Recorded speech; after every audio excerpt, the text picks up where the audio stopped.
как се играе футбол на Народна армия. Всички, които са минали в този клуб, са тук в тази стая.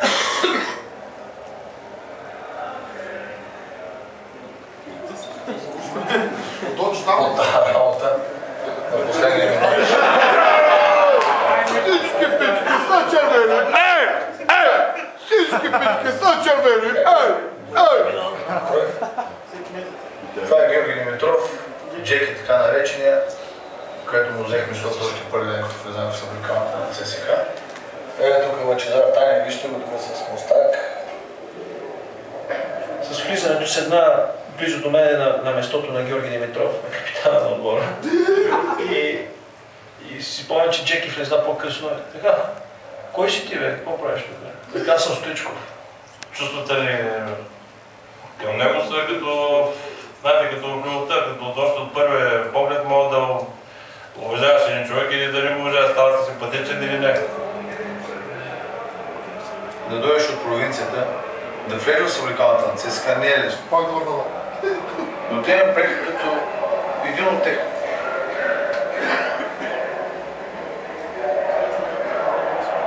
Той показа това още от първите дни, че е едно момче решено на всичко.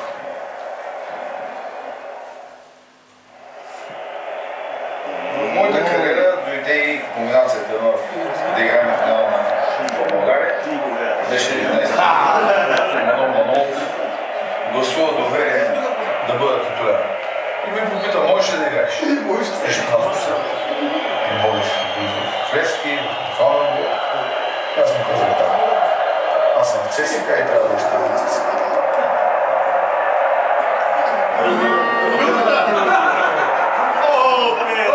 ЦСКА играва добре, победихме Левски 2 дни. Празнувахме вечерта, всичко така беше приятно. И на другия ден ми съобщиха, че ЦСКА в Скамбро, Левски в Скамбро, че наказват футболисти, наказват треньори. В един момент чувам и моето име, че аз съм наказан за винаги. Знаете на едно дете, момче на 20 години, какво му минава през главата? Какво направих аз, за да бъде изключен от футбол? За едно блъскане или за едно избутване? Мачкай! Събраканата беше изключителна тишина. Всички бяхме стреснати, оплашени. Оплашени ти да не си следващия, да не преразгледат наново нещата. Като че ли всеки се беше тръпнал в себе си. Ицо дори съм сигурен, че не проумяваше, беше като в шок. Той гледаше в една точка, малко очите му навлажнени, нямаше някаква реакция. Шокирани бяха всички. Така аз го преживях много трудно, тъй като от тук нататък какво правим? Само 4-5 месеца в ЦСКА и повече футбол няма да играем. Не сме си давали сметка, че живеем в една държава, в която с едно решение могат да решат съдбата на един човек за цял живот. И такива решения явно можеха да се взимат само в комунистическите държави.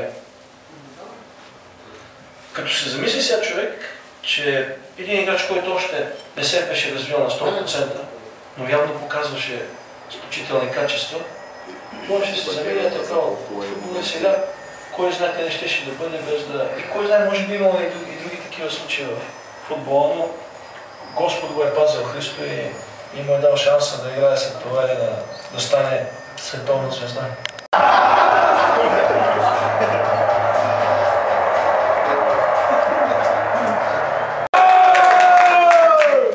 Изнасяне, даже отдолу има и това. От терена. Това се го пази. Това е история. Това е история.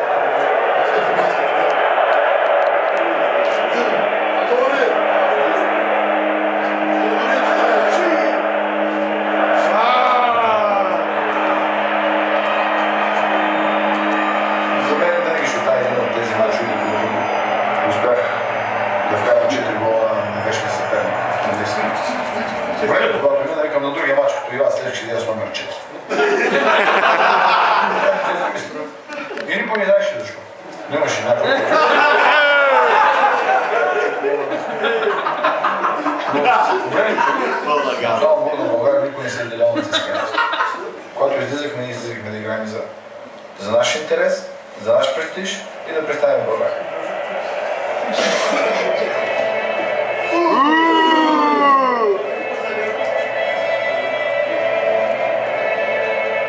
Епаку!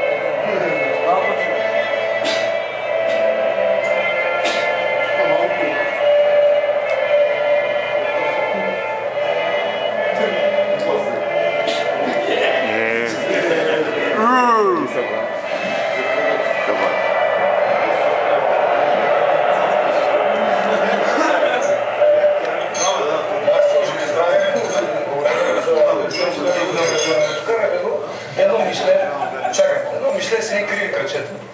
Рита като дива по тренировките. Ама Рита като магар. Ай, национално.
Тук ги поставяме 2-0, да ги бихме 3-0. Преди мача възикахте нещо сте пребледнали това, да? Ага. И се е дофа вратаря. После е дофа начално.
Усетих само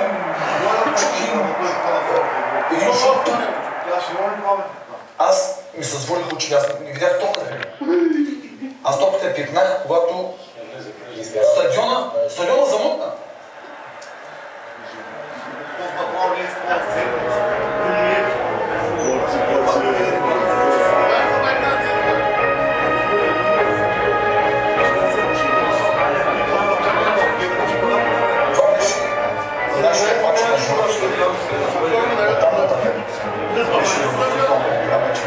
Нямаше човек на тази планета, който да бъде по-рано, че противен ние всички чакаме. Там нормално той да продължава с нас. Да каза, мога, ти си на световно първенство.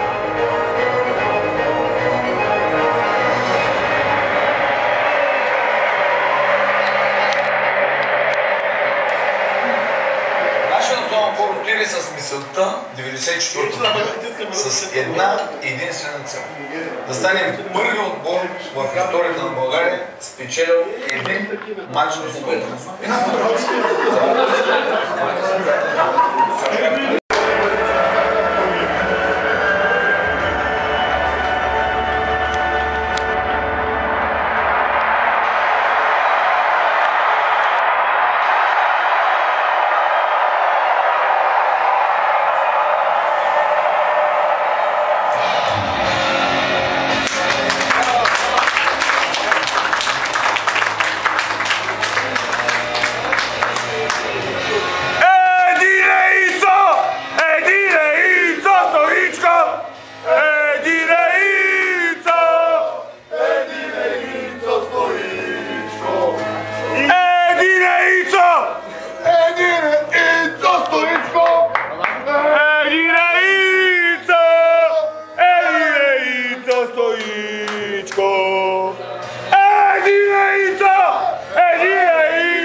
Ой!